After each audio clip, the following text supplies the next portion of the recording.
So what's the impact on the average person listening to this now?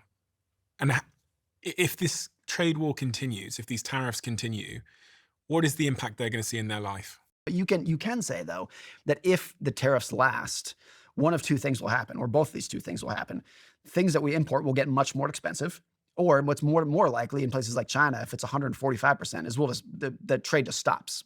And then you're probably a matter of weeks away from empty shelves. I mean, if you're buying, a pair of slippers from China for $1, and now all of a sudden they're $2.45. If you're an importer, for a lot of those situations, they'll say like, it's just not going to work. Or if the iPhone that used to cost $1,000 is now going to cost $2,500.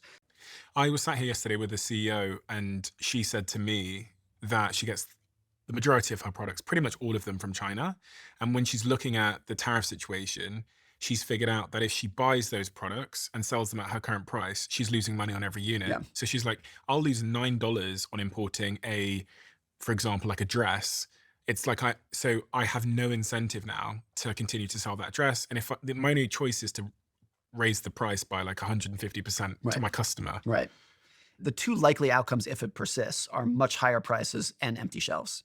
And then trust is hard because you don't know how valuable it is until you lose it. But once you lose it, you're like, oh, that was everything. And, foreign investors, people who don't live in the United States, have $30 trillion invested in America. One of which is because it's by and large seen as a trustworthy economy, a stable economy, an economy of rules and predictable laws and trust that you could not say the same about Russia. Okay. So less people are going to do that if they have less trust in the United States.